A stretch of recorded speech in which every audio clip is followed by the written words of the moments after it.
getting ready for Kentucky.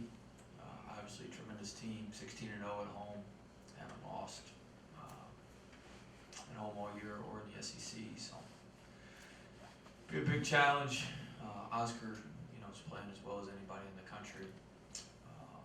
Being able to block him out, keep him off the offensive glass, keep him off the defense. He's going to get his defensive rebounds, but do a good job keeping him off the glass as best we can.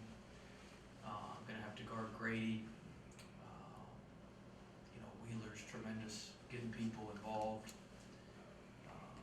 So we've got a big task ahead of us, and we'll see if we can, rise up to the occasion here. You play Auburn, you play Kentucky. How do you compare the two as far as personnel and how they play? They're very different. Kentucky's more smash mouth. Kentucky play in the half court. Kentucky plays extremely fast. About 40% of their possessions are in transition.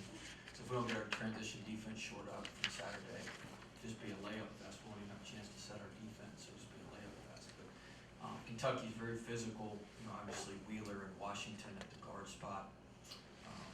They're just, they got the leader in assists in the league in Wheeler. They got the best 3-point shooter in the league in Grady. They got the best, center in the league, or maybe in the country, in Oscar. So they've got really good pieces. I know you're big on 6-minute games. Just what do you think you guys can do to improve, I guess, down the stretch of some of these games? Well, we haven't been as solid as we need to be. It's been frustrating. We spent a lot of time working on it. We're going to work on it again today. We haven't made our free throws. We've committed a lot of poor fouls defensively, not being solid on defense. And we've had some very, very, very costly turnovers. So we've got to clean up the free throw shooting, got to clean up, just being a lot more solid defensively, and then obviously valuing each possession when we get down the stretch. Seems like you did an okay job on Oscar last time. Yeah, I think he was in a little bit of foul trouble too, but how much does that go into right now? The last game's not going to have anything to do with this game. Did y'all do? They're playing a lot better than they were the first time. We're not playing as well as we were the first time. So, it's not going to happen. I don't think there's going to be a whole lot to do with what happened in the first game. And then they're going to be extremely motivated because, we beat them here. So, what we did on Oscar the first game, counting on him to get 2 fouls in the first half, I don't think hope's not a very good strategy. So we better plan on him playing a lot more and us being able to try to slow him down somehow. Obviously, no game comes down to just one thing, but I recall when you were going to Auburn, hanging from the rafters, that we turned the ball over. This is to get away from it. Is that a key element of this game? Is very much the rebounding, limiting the turnover? Yeah, you can't go on the road and turn the ball over like we do, but the rebounding will be a big part of what we've got to keep the rebounding margins close. I don't think we'll be able to out-rebound them, but we've got to keep it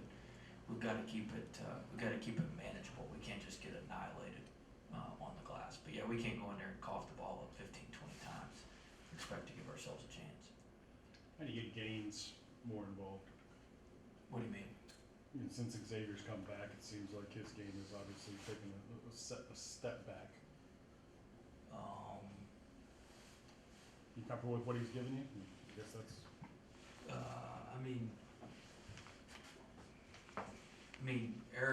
Eric's done a good job for us this year. He's done a really good job.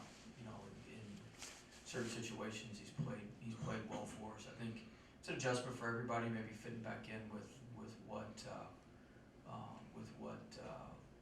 we need him to do now that we're kind of back to a little bit more of a normal rotation. And so hopefully that'll happen as we just play more and get more minutes on others.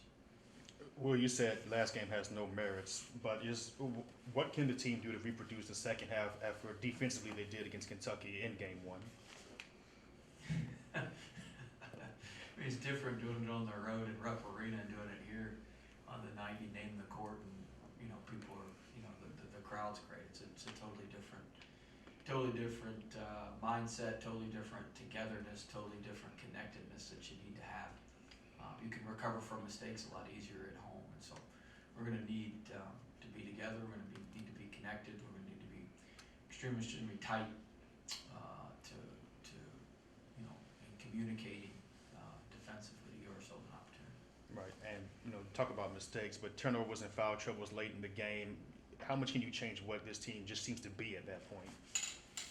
Well, we're gonna keep trying, we have some trends that are certainly troubling, particularly late in games, but we're not stopping trying, we're gonna keep getting them, trying to keep getting them fixed till till the last bounce of the ball. We'll work to fix everything that we can fix. But I think there's some of it that we can get fixed.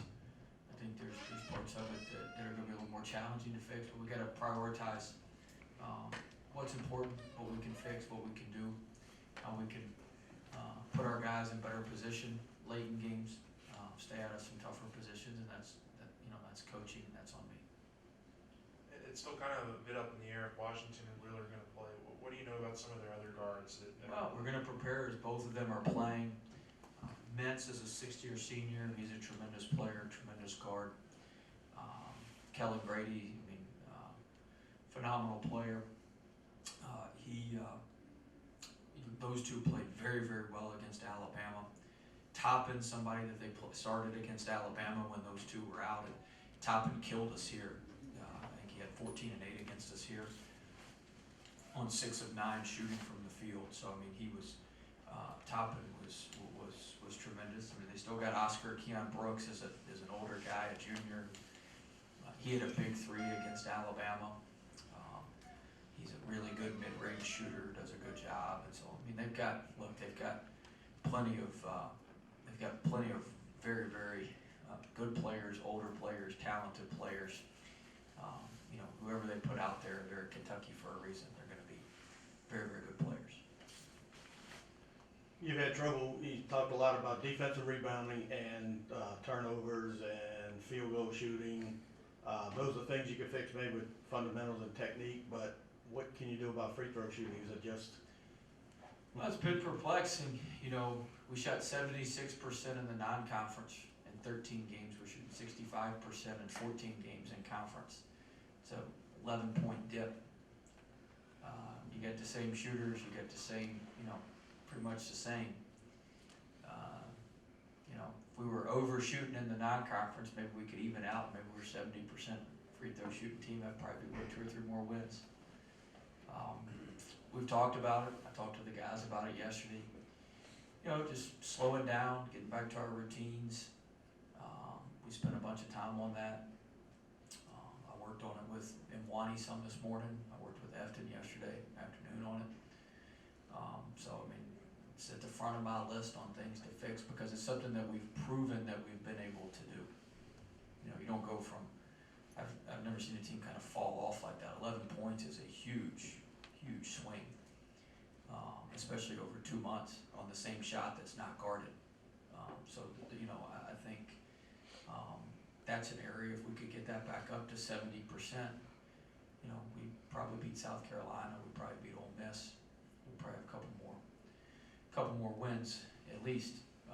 So that's certainly an area of concern. I know you study patterns of how things happen. The turnovers, what patterns do you see in those and how they happen? Are there certain guys who do the same thing, and what patterns do you see? Well, we're good for 2 or 3 charges a game.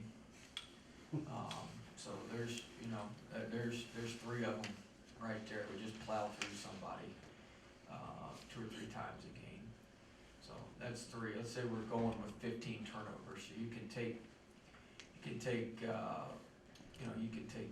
those out. We play in transition about 37% of the time. We turn it over about 22% of our transition possessions. There's another 3. So now you're down to 9. And we don't really just kick the ball around that much. We usually get probably 2 internal bounce passes on drives, which you can't do. Now you're down to 7. And the rest of them are just kind of, manageable. We're good for one pick 6 on the wing a game. Now we're down to 6. We had one of those We had one of those at South Carolina. We're good for that on reversing the ball in secondary. So, I mean, and then the other ones, you know, we kick it off our foot a couple times. We'll miss a pass to the corner, you know, just some stuff like that. But that stuff's naturally gonna happen in the course of the game. The charges, we've worked on that. You know, we spent a lot of time working on changing our finishing and how we drive our feet in the ground, sliding to the side. We've gotten a little bit better there. We don't charge quite as much. The transition, we've spent a ton of time working on the transition stuff. And for whatever reason, we just haven't been able to get that corrected. When I tell you we've spent 10 or 15 minutes of practice working on transition conversion offense, we've been doing quite a bit of that. And we just, for whatever reason, we haven't been able to fix that. Those would be